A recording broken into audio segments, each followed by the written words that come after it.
agora 3 convidados que vão abrir a nossa cabeça para disrupção, para coisas que estão acontecendo, mudanças que já estão instituídas e também com o auxílio da tecnologia estão pensando novas realidades.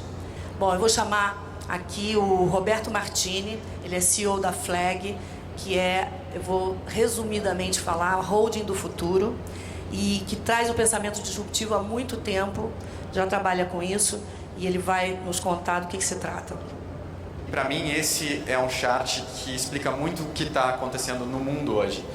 Quando a gente está olhando para as grandes revoluções que estão acontecendo, eu acredito que parte dessas grandes revoluções que estão acontecendo é por causa da conectividade, ou da ubiquidade da conectividade. A gente ainda vai chegar no ubico, mas para mim esse é uma das grandes motivos das grandes revoluções, Então, esse momento onde as pessoas começam a se conectar e serem expostas às novas realidades, novas informações, novas ou pós-verdades já, A gente falava de novas verdades, agora a gente fala do pós-verdades também, é que as coisas se transformam. Então, e a gente está chegando nesse ponto, que a gente chama desse ponto de inflexão, que é o ponto da não volta, que é aquele ponto ali, que a sensação que a gente tem nesse ponto, porque tudo acontece tão rápido, tudo muda tão rápido, é essa sensação de caos, que gera essas novas revoluções. Então, quando a gente olha para o Brasil, 2013, a gente saiu para a rua por causa dessa necessidade de caos, mas as pessoas ainda estão confusas, elas não sabem de verdade o que querem, elas sabem que mas a gente olha para a rua, cada um fala e grita alguma coisa, porque não existe uma interseção desse pensamento, ou simplesmente o mundo está em caos, ele não está estruturado de volta. Mas ele está, e eu acredito que isso acontece por causa desse ponto de inflexão, que para mim é muito causado pela aceleração, esse crescimento exponencial do poder computacional, que acelera a conectividade, e a gente chega nesse lugar onde todos conectados a gente começa a lidar com essas novas verdades. E quando a gente chega nessa conectividade ubíqua, para mim a gente trabalha com algumas obviedades quando a gente olha para a visão de futuro também. Porque o pensamento de conectividade ubíqua, ele traz um pensamento de integralidade também que é interessante e que tudo volta de alguma forma para uma essência que ela é muito humana. Então, quando eu estou fazendo planejamento de negócio, eu tento olhar para as novas obviedades, que em vez de olhar só para variáveis de mercado, a gente olha para variáveis que elas têm muito mais a ver com a sociedade, como a sociedade se transforma.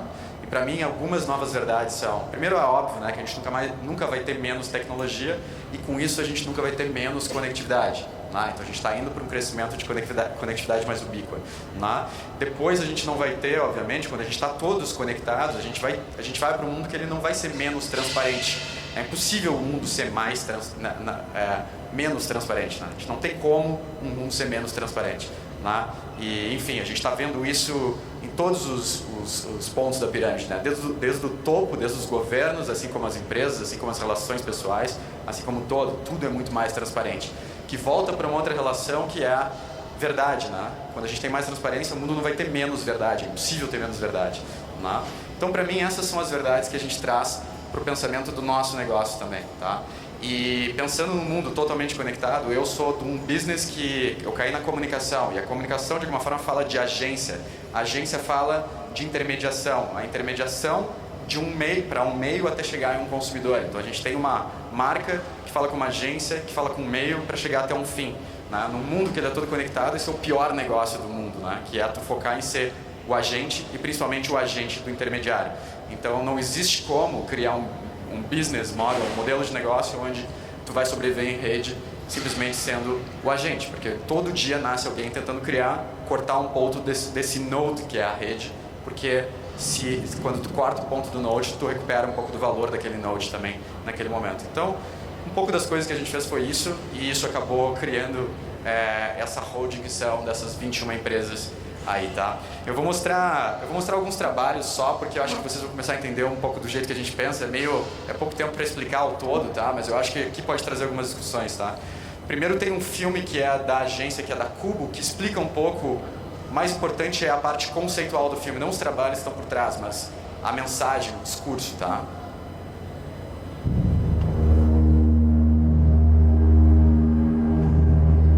Change is not an option anymore. You can say change, it's not safe, or that the masses will not change that fast, but you are wrong and you know it. Change scares people, makes them freeze, and that's why sometimes we act this way. New markets are being created overnight with the same speed old markets are being destroyed. The world is changing fast, let's face it. It's harder, but not a bad thing. Fewer skyscrapers make us see the horizon. Radical transformation, world's becoming more horizontal, fragmented, expanding its frontiers at an exponential rate. The wealth distributed. Scary, huh? Good? Also, there's no less truth in the future, no less transparency.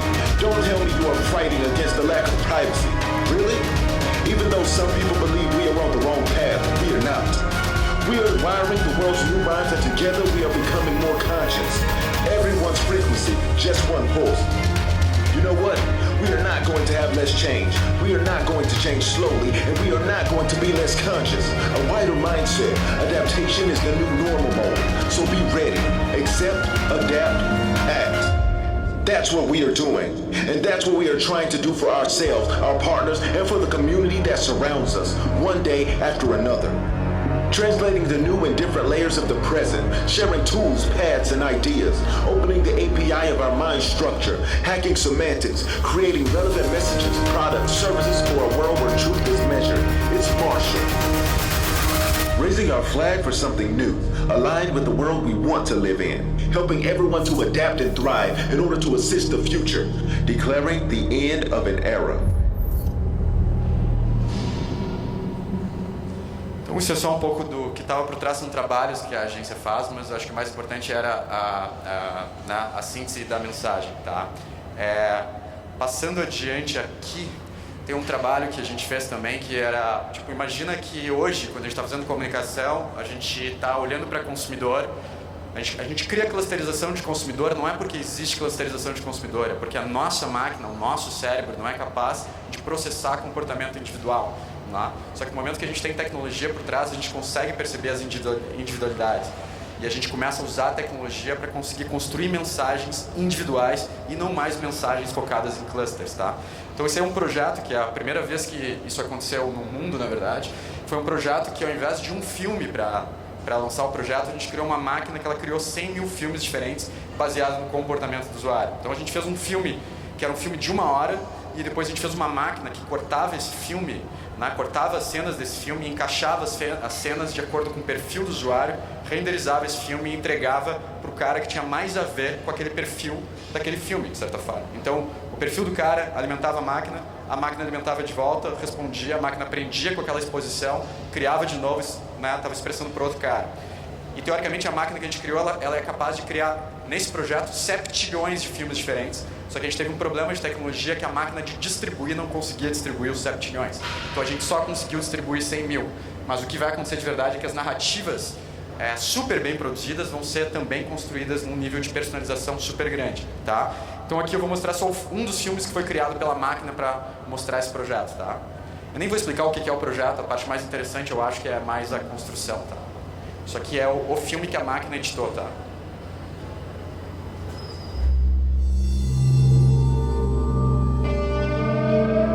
Alguns dizem que a vida matou o sonho, mas ele não irá aceitar sem lutar. Inspirado na maior história de todos os tempos.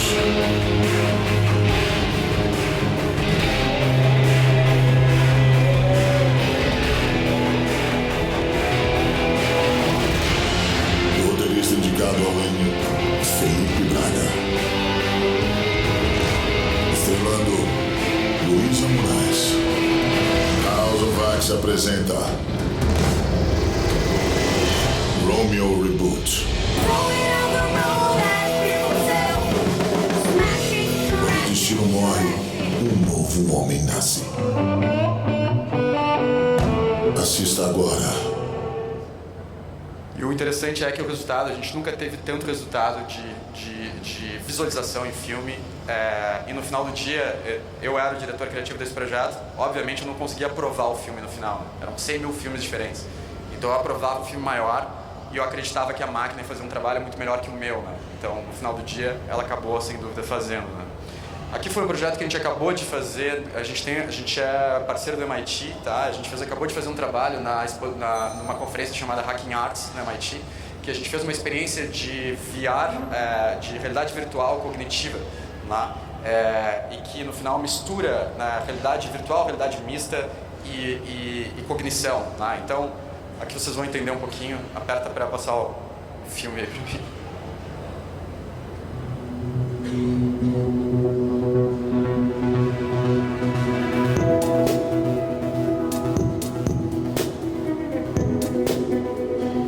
So, Hacking Arts is all about pushing the intersection of technology and the arts. What we really wanted is an inspirational project before people got hacked. And this project that Boo and Adam built inspired a bunch of people working on crazy VR, synthetic bio, design, fashion projects. And now today, we're looking at them and having our competition upstairs. So that's why we're here. Eles tinham uma coisa muito clara em fazer a gente esticar os limites do que era possível ser feito hoje com realidade virtual. E foi onde a gente começou. I knew Boo and Adam were experimenting with cognitive computing, with Watson, with virtual reality, with full body motion tracking, and they brought this crazy, magical, strange experience where you got to drink Van Gogh's Starry Night and drink fire and sit and you got surprised by actual real liquid entering your mouth in VR. Uma coisa que a gente fez com a computação cognitiva foi basicamente colocar o Watson para falar com a gente dentro desse lugar que é incrivelmente bonito, que foi feito pela Logo. Com o grau de detalhes, de complexidade do ambiente, de atenção a detalhes e minúcias, isso no contexto de realidade virtual não é tão comum, que é uma coisa que tem tudo a ver, acho que, com o grau de imersão que o visual ajuda a proporcionar. Cara, é fantástico, é simplesmente único, é uma experiência única em um ambiente realmente místico, a ponto em que o usuário se sente muito mais engajado se ele estivesse somente utilizando a computação cognitiva. Hey Watson, what can I do for you? tell me more about yourself. I am a question-answering computer system capable of answering... Shut up, Watson. Okay, I'll just shut up now. Like the whole role of AI is just to make our lives easier, to be able to feed data into Watson and use things like deep machine learning to solve problems and just creating machines that are smarter and more capable than us. O Som 360 ele é fundamental para essa experiência porque ele ajuda de uma forma inconsciente a colocar o usuário nesse ambiente virtual. Ele está numa fonte sonora, então se você gira a cabeça, o som ainda está vindo dali, você sente ele vindo dali. A Unity é apaixonada por projetos que envolvem tecnologias inovadoras e novas formas de interação. É parte da missão da empresa democratizar o desenvolvimento de projetos que utilizam tecnologias fantásticas como o Watson e realidade virtual. Ao misturar essas duas coisas juntas, o Watson com realidade virtual e o Unity, a gente traz toda uma gama de ferramentas para uma geração nova de desenvolvedores. Foi um projeto bem interessante de ser realizado. Acho que aqui, só para... Imagina que a gente tinha um pianista no Brasil, né, tocando em real time, a gente tinha as pessoas fazendo a experiência dentro do MIT, conversando com um mordomo dentro de uma biblioteca, que era um bar, só que o mordomo era inteligência artificial. Quando tu olhava para o pianista, tu achava que ele era virtual também, mas na verdade era um pianista real, né? O mordomo te entregava um copo, que era um copo real, né, que tu sentia na mão, e era um copo que tinha água dentro. Quando tu tomava, como tu estava vendo na experiência, que era um líquido verde, uma outra coisa, tu sentia obviamente o gosto da água diferente. Então eram essas experiências que a gente estava querendo fazer, que eram os estímulos de sentidos, quando a gente mistura diversas coisas, né? Eu olho para o pianista, acho que é virtual, mas é real. Olho para o mordomo, acho que é virtual, acho que é real, mas talvez seja virtual. Então eu começo a me perder, então eu não sei de fato em que espaço e em que tempo que eu tô. E era essa um pouco da reflexão que a gente queria causar nesse projeto de arte, tá? E aqui só para fechar, era um projeto que a gente acabou de fazer, tá? Que é um projeto que a gente está fazendo, que a gente fez com o Spotify, que a gente pegou um rapper, acho que boa parte de vocês devem conhecer o Sabotage, né? Então o Sabotage morreu há 13 anos atrás, um cara que virou né? As pessoas chamam ele de mestre, porque ele virou um dos caras que lideram o pensamento do hip hop aqui no Brasil, né? E do rap aqui no Brasil, né? Influenciou, acho que essa nova geração inteira, provavelmente, né? Rap é Compromisso é uma das músicas mais influentes quando a gente está falando no rap brasileiro. A gente pegou a produção intelectual desse cara, que foi muito restrita, obviamente, né? Criou uma máquina de inteligência artificial, né? Computação, aí, tipo redes neurais, né? Que leu toda a produção intelectual desse cara e começou a produzir como se fosse de fato o Sabotage de novo. A gente ressuscitou o Sabotage em palavras, né? E a máquina começou a escrever novas músicas, né?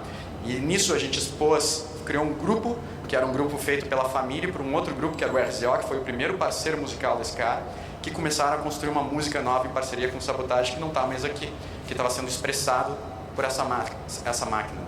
Essa música a gente lançou no final do ano passado, e o que aconteceu aqui no Brasil foi o primeiro rap do mundo gerado através de uma rede neural artificial, né, que obviamente, imagina o impacto disso no mundo agora, né, imagina quantas pessoas que não existem mais, que têm produção intelectual, que a gente vai conseguir ressuscitar de alguma forma, né? Mas o que a gente fez foi pegar o gênero de rap aqui no Brasil, de rap nacional, que era o sétimo gênero mais escutado, e ele acabou sendo o gênero mais escutado no Brasil no mês de dezembro, né, por causa desse projeto. Aqui tem só um trailer para fechar, e é isso aí, gente. Obrigado.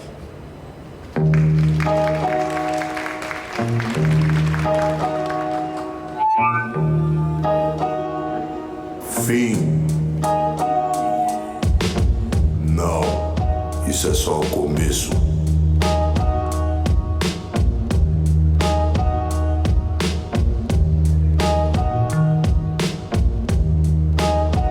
O primeiro rap do mundo gerado numa rede neural artificial. Um marco vindo de um lugar onde ninguém esperava. Do Brasil, da periferia, de Sabotagem. É a colaboração da inteligência artificial com a inteligência natural, humana dos MCs. Neural, a nova música criada do RZO em parceria com Sabotagem.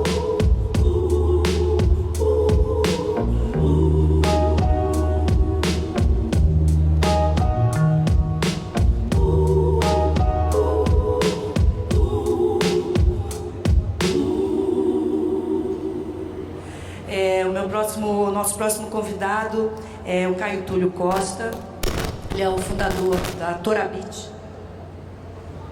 A Torabit é jornalista e comunicólogo formado em comunicação pela USP e vai nos falar um pouco como é que isso está revolucionando também o nosso dia a dia, nos contatos que a gente está fazendo e como a gente vai ouvir cada vez mais uma palavra monitoramento e adequar as nossas ações a esse conhecimento. Caio. Aqui para falar um pouco sobre a questão das narrativas e tentar entender como é que a gente pode apreender essa questão e entendê-la do ponto de vista histórico e do ponto de vista do que muda na nossa realidade. Uma vez perguntaram lá por volta de 1940, perguntaram para o Mao Tse Tung como é que ele analisava a Revolução Francesa. E ele falou, olha, se me desculpe, mas não dá para fazer uma análise muito boa, não dá para fazer uma análise muito acurada, porque isso aconteceu faz apenas 200 anos. Então, dentro de uma perspectiva histórica, e é um pouco aqui do que eu queria pontuar para vocês, nós estamos vivendo dentro de um turbilhão, né, que afeta inclusive a nossa capacidade de compreensão daquilo que ocorreu, está ocorrendo, certo? Mas que exige de nós, né, uma capacidade de viver dentro do olho do furacão, né? Bom, temos aí Temos? Esperar um pouquinho.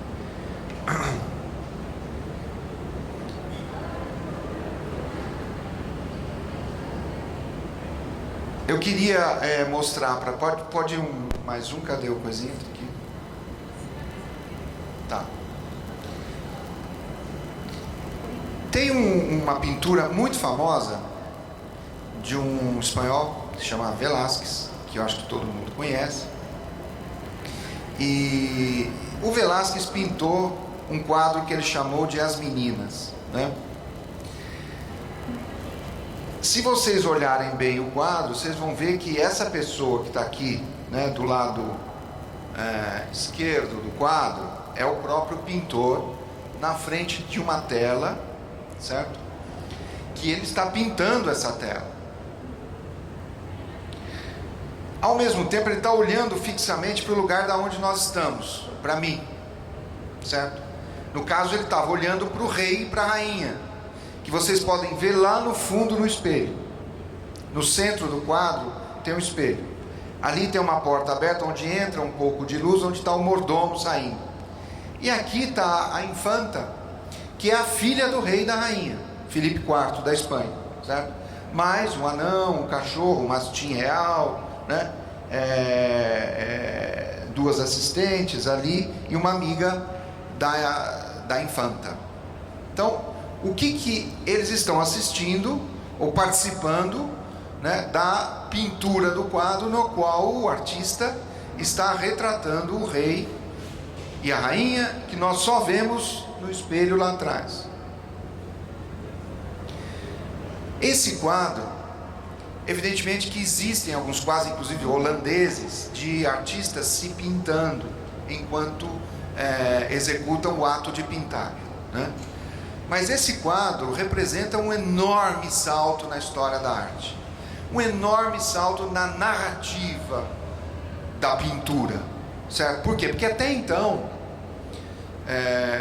os pintores estavam preocupados em retratar os reis, as rainhas, as paisagens, muito poucas, ou o que era divino, o que era religioso. Até então eles só faziam isso, né? O que esse quadro traz de salto na história da narrativa, da pintura? Ele traz de volta, ele acrescenta, ele salta, no sentido de mostrar um pintor se vendo enquanto faz a pintura. Esse é o grande salto.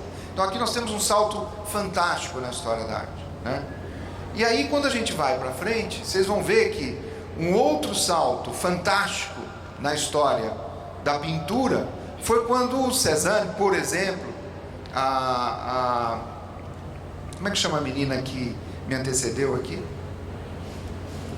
Olivia mostrou, por exemplo, o Duchamp, né? Mostrou o urinol do Duchamp, que também é um salto. Mas aqui nós temos Cézanne dando um salto porque ele deixava visível em cada quadro o trabalho do pincel, a tinta. A tinta não era trabalhada no sentido de se colar a tela, né, e depois ser invernizada para passar uma ideia de uma superfície lisa. Não. Com Cézanne nós temos pela primeira vez o pincel se mostrando. Isso também é um enorme salto na história da arte. E por mais que existam obras-primas depois, grandes obras, como a do Duchamp, por exemplo, que é um marco de disrupção, nada supera aquele momento em que a tela, né, que é o suporte da arte, foi mostrada. A tela se desvelou, o suporte estava presente no grosso da tinta que ficava sobre a tela, sobre o papel, sobre a madeira ou o que seja. Então, você chega num momento que é um cume do que a história da narrativa na pintura pode demonstrar. E isso, olhando sempre dentro de uma perspectiva histórica, e ainda com muito pouco tempo, como diria o Mao Tse-tung, né, vocês vão ver que não tem romance nenhum depois de Joyce. Você pega o Ulisses e o Finnegan's Wake, que consegue ir além do salto que foi dado naquele momento. Não, mas tem, vocês vão falar, não, tem grandes romancistas atuais, é evidente que tem, todos têm suas obras-primas e tem momentos extraordinários que nos ensinam, inclusive, a entender o mundo, certo? Não é disso que eu estou falando. O que eu estou falando é do momento em que o grande salto é dado e aquele grande salto já não consegue mais se superar. Nós estamos esperando o grande momento de superação do romance, se é que ele virá, se é que não existem outras coisas por vir, né? Isso existe no cinema. Se vocês pegarem um filme como Encoraçado Potemkin, inclusive os efeitos especiais estão lá, na sua gênese, né? Então, evidentemente que o cinema produziu enormes obras depois disso, fantásticas obras, né? Uma indústria sensacional e fantásticas obras do ponto de vista de quando não pertencem à indústria, mas pertencem ao mundo da arte. mas nada supera o salto que foi dado naquele momento, assim como com Mozart. Não, mas e o rap, e o jazz, e a música dodecafônica, não, tudo isso você mede inclusive por algoritmos. E você vai ver que nada disso supera o salto que vem ali com Brahms, vem com Bach, vem com Mozart, que é o grande momento da música, né? Então não estamos desmerecendo o que foi feito depois, absolutamente não, só para entendermos o salto que foi dado, né? Nesse sentido, estamos falando de poesia com Eliot, estamos falando de teatro depois do Racine. Há uns que dizem que não há teatro depois de Shakespeare, mas tanto faz, porque dentro da perspectiva histórica nós só vamos entender isso daqui uns 300, 400, 500 anos, né? E fotografia depois do Man Ray, né? Há quem diga que não há moda depois da Coco Chanel, né? Então é ela que dá o grande salto do ponto de vista que propiciou o crescimento dessa indústria e do design da própria moda, que disparou agora e tem o seu auge do ponto de vista contemporâneo no fast fashion, né? nas grandes cadeias de fast fashion, tipo C&A, tipo H&M, tipo Zara, enfim, todas que vocês conhecem. Então eu queria pontuar no seguinte sentido: nós temos aqui narrativas, nós estamos falando de narrativas, tá? Nem estou entrando na questão da mídia, que é muito mais complicada e muito mais dramática do ponto de vista da sua própria sobrevivência enquanto tal, né? Nós estamos falando de narrativas, nós estamos tentando entendê-la dentro de uma perspectiva histórica, e dentro de uma perspectiva histórica vem um doido aqui para dizer que não tem música depois de Mozart, certo? Então essa é a grande provocação que está sendo feita. Bom, como disse William Gibson, né, e essa frase, gente, é de 1999, ou seja, há quase 10 anos que ele disse, né, que o futuro já chegou, só não está uniformemente distribuído. A Márcia lembrou isso há pouco tempo aqui, né?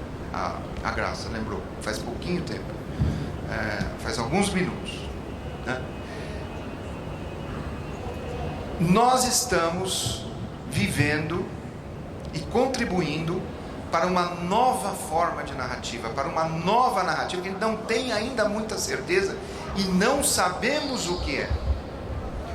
O mundo mudou completamente, e nós estamos dentro desse furacão, se não no olho desse furacão, né? Aqui nós temos 6 telas que mostram de alguma forma esse furacão, e eu teria uma infinidade de telas para mostrar para vocês. Então você tem ali o Facebook, você tem um Twitter do Trump, né? O Trump, ele não precisa, olha a loucura e as contradições e os problemas que nós estamos vivenciando e olhando. O Trump não precisa da CNN, que ele proibiu de participar das suas coletivas. Ele não precisa do New York Times, que ele proibiu de participar das suas coletivas. Ele só pode falar para o Fox News, e ele também não precisa falar para a Fox News, ele fala via Twitter. Assim como o Obama falava via Twitter, ele também fala via Twitter. Só que o Obama respeitava as instituições tradicionais. Ele não respeita determinadas instituições tradicionais. Ele fala via Twitter, né? Você tem aqui duas grandes revoluções do ponto de vista do game, né?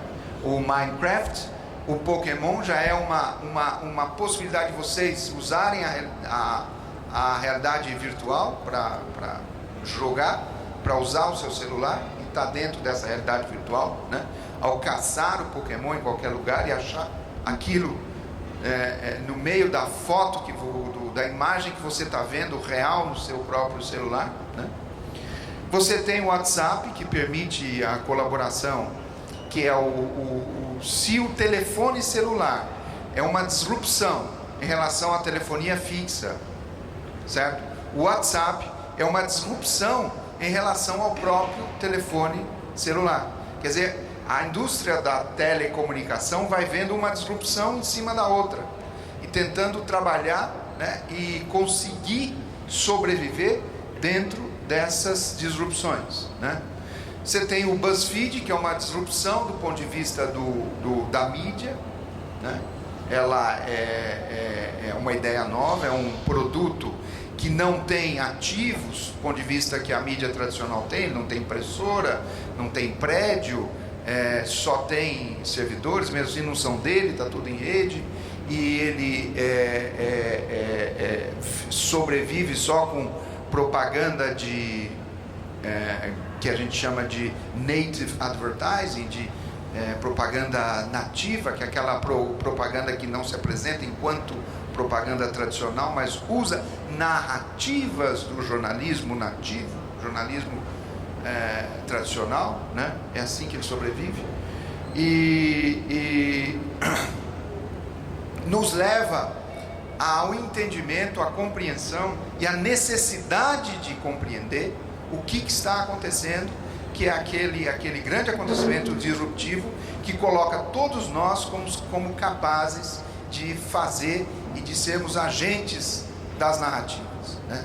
Então, eu vou mostrar para vocês rapidamente o grafo de conexões do São Paulo Fashion Week. Isso aqui aconteceu do dia 13 ao dia 15, até hoje é dia 17, até anteontem.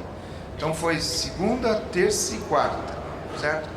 Segunda, terça e quarta, esse aqui são as conexões das pessoas, das marcas, das instituições que falaram durante esses 3 dias sobre o São Paulo Fashion Week nas redes sociais, certo? E vocês vão ver que tem pontinhos aqui. Deixa eu ver se eu consigo. Não, ele não está funcionando, né? Mas enfim, tem pontinhos, ó, tem pontinhos menores, pontinhos mais gordinhos. Se vocês olharem bem, quando vocês aproximam a imagem, vocês vão ver que tem uma setinha que diz de onde vem, para onde vai essa conexão, né? E a hora que vocês vão identificar isso, vocês vão ver que ali em cima, por exemplo, o portal R7, aquele primeiro que aparece à esquerda, aquela bolinha. A bolinha gorda mostra que ele tem uma grande audiência, uma enorme audiência, mas ele tem pouca influência no que se refere à presença nas redes sociais em relação ao São Paulo Fashion Week. O João Pimenta, no Instagram, por exemplo, tem uma grande capacidade de influenciar, assim como o próprio São Paulo Fashion Week, certo? Está lá o YouTube, mostrando os vídeos que foram vistos da São Paulo Fashion Week. Olha como é pequeno o Terra Notícias, olha como é pequeno o UOL Notícias, olha como tem um pouquinho mais de conexão o Sebrae, olha como o Twitter da São Paulo Fashion Week, que é essa grande bola aqui, traz grandes conexões para todo lado, né?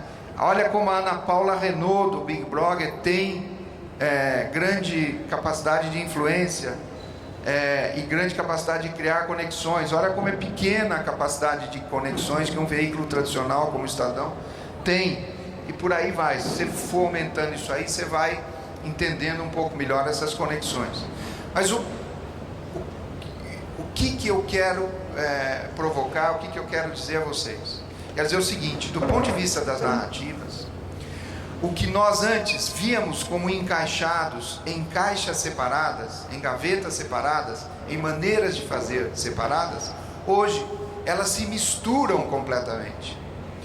E não só se misturam, como elas ganham complexidade com a realidade virtual, uma enorme complexidade. Não só se misturam, ganham complexidade, como dão a cada um o poder de mídia. E isso está no fulcro das questões da nova capacidade que a gente tem de criar narrativas. Basicamente era isso. Depois a gente conversa mais. Obrigado.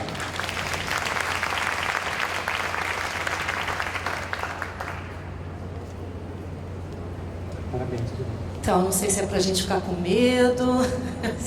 Enfim, não tenham pesadelos, o futuro já chegou, a gente já falou isso desde o início. Vamos só nos alinhar e eu acho que essa distribuição, acho que a tecnologia pode nos ajudar a acelerar esse processo. Nosso próximo convidado é o Fábio Scopeta. Ele é diretor de transformação digital, nuvem e inteligência artificial da Microsoft. E vai mostrar como isso, as narrativas que a gente está falando aqui, imersivas, elas já estão tomando conta também da nossa vida. Obrigado. Vou tentar usar o... Tá dando para escutar bem, hein? Por aqui? Maravilha. Legal, pessoal. Obrigado pelo convite. Time da Fashion Week, do Projeto Estufa. Estou muito feliz de estar aqui com vocês. Meu nome é Fábio Scopeta e nesses rápidos 10 minutos eu quero falar um pouco sobre inteligência artificial e realidade mista. Vai ser o capítulo número 2 da palestra do Martino. Vamos continuar nesse assunto. E como essas tecnologias hoje impactam a forma que a gente vive e como a gente faz negócios também. Mas falar de tecnologia, qualquer que seja, não tem valor nenhum se a gente não conseguir aplicar para resolver algum problema que seja relevante para nós, humanos, ou pelo menos para criar uma nova experiência. Então vamos pensar no exemplo, como a gente vai experimentar São Paulo Fashion Week usando inteligência artificial e realidade mista. O que vocês pensam? O que vem à mente? Ou então como a gente vai experimentar um concerto de rock? Ou então um evento esportivo? Vamos ver como que isso funciona.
Deu para imaginar os modelos desfilando na sala de casa?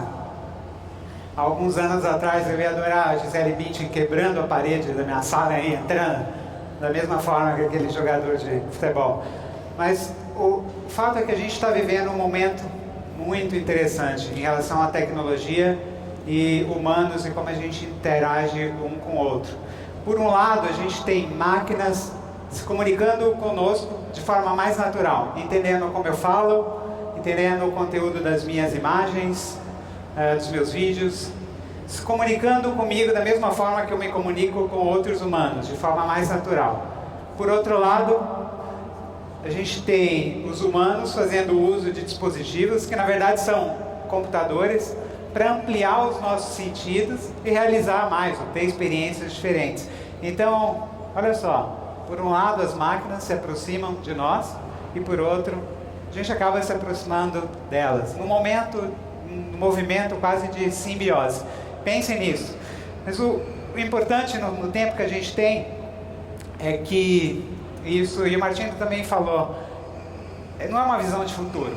Essa é uma visão de presente. Toda a tecnologia necessária para realizar essa visão, ela está disponível. Ela já existe. Não é nada de ficção científica.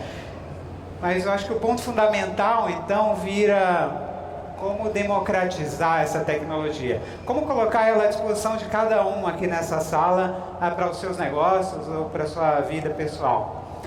Para a gente entender esse processo de democratização, vamos entender por que a gente está vivendo o momento que a gente está vivendo. O Martino falou sobre superconectividade e aumento exponencial de poder de processamento. Qual foi o resultado disso? A gente passou a ter muito dado disponível. E dado é o alimento da inteligência artificial. É da onde ela tira todo o valor. E a gente ficou muito bom em gerar informação e colocar dados na rede, muito bons mesmo. Nos últimos 2, 3 anos a gente acabou duplicando a quantidade de informação que os humanos tinham gerado até então. E isso aí algumas teorias divergem, mas a crença de que isso vai continuar acontecendo a cada 2 ou 3 anos. É muita informação, muito valor. Por outro lado, um grande desafio. Os sistemas tradicionais, os nossos computadores tradicionais, eles não foram feitos para tratar um tipo de informação que é típico dessa explosão de dados que a gente tem, que são informações desestruturadas. E alguém no vídeo anterior falou sobre isso. O que são informações desestruturadas? São os tweets que o Caio, o Túlio mencionou, as nossas imagens no Instagram. Todo mundo vai postar uma imagem ali na frente daquele muro, eu tenho certeza, eu vou. Tudo que a gente posta no Facebook ou em qualquer rede social é um artigo científico, uma imagem médica de um exame que eu faça. Tudo isso é informação desestruturada e está disponível na rede. Então, como tirar valor dessa informação? A gente precisa de um outro tipo de sistema. É o que a gente está chamando hoje de sistemas cognitivos. E eles têm 3 características básicas. Se vocês lembrarem delas, qualquer um aqui pode dar a mesma palestra que eu, porque esses são os 3 pontos fundamentais. Dá para explicar hoje no jantar, para a mãe, para a avó, para o filho. É bem simples. Primeiro, esses sistemas têm que ser capazes de entender. Eu falei isso há pouco. Ele tem que entender como eu falo e o que eu quero dizer. Alguém aqui já usou a Siri no seu iPhone? Já? Quem já usou? Siri. Cortana no Windows.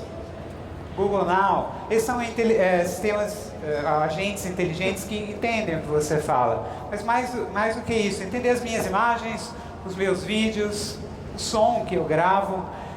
Tudo isso é informação desestruturada e esses sistemas têm que ser capazes de entender. Essa é a primeira característica. E a segunda, talvez a mais importante. Com tanta informação disponível, é impossível você criar um sistema que seja capaz de tirar todo o valor que esse dado provê. Pense num problema muito difícil de resolver. Pense em um. Sempre me vem à mente câncer. Esse, para mim, hoje é um dos problemas mais difíceis para o ser humano resolver. Como a gente vai criar um sistema que tenha todas as regras de uma doença tão destrutiva e tão dinâmica como essa, e a gente consiga mapear todas as regras, programar um sistema com todas as regras para que esse sistema nos provê a melhor opção de tratamento. É impossível. Cada indivíduo tem um código genético, cada nova droga ou medicamento que é criado interage de forma diferente com nós. Uma vez combinados esses medicamentos, eles trazem um outro resultado. Um novo paper é lançado a cada hora. Ou seja, é um alvo móvel. Não dá para criar um sistema para resolver um problema tão complexo. Por isso a gente precisa de sistemas que aprendem. Vamos pensar na moda. Eu posso dar acesso à minha conta de Instagram, ao meu Facebook, para esse mesmo sistema, e ele pode aprender sobre mim. Quais as cores que eu gosto? Quais os padrões de estampa me agradam mais? Qual o meu estilo? Eu sou um cara esportivo, mais clássico, um geek, pode apostar. Então ele tem que ser capaz de aprender. Mas a terceira característica talvez seja mais importante. O que adianta entender o que eu falo, ou até aprender sobre o Fábio, se ele não conseguir pensar, me ajudar a tomar uma melhor decisão, que eu não poderia tomar sozinho. Então, vamos usar o mesmo exemplo aqui, sobre aprender sobre os meus gostos, da forma que eu me visto. Como que ele expressa o pensamento? Na geração de uma hipótese. Na medida que ele aprende sobre mim, ele pode gerar a hipótese de qual é o produto, ou o melhor produto que pode agradar o Fábio, ou algo que ele realmente está precisando. E ele pode ir além do que eu acabei de falar, só ver as minhas fotos e como eu me visto, o meu estilo. Ele pode ter lido o meu Twitter e descoberto que eu postei lá, partiu praia, e que seria uma ótima ideia propor uma sunga com uma estampa bacana.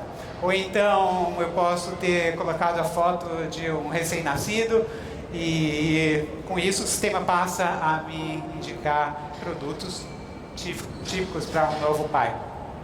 Então isso é a capacidade de pensamento, e esses sistemas cognitivos, os sistemas baseados em inteligência artificial, eles trazem essas 3 características. Deu para pegar? Então, entender, aprender e pensar. Mas quando a gente pensa em inteligência artificial, sempre vem à mente um supercomputador, ou a personificação de algum sistema. A gente costuma dar nomes para eles. E esse supercomputador está num data center em algum lugar bem longe daqui, com seguranças armados cuidando dele, mas não é nada disso.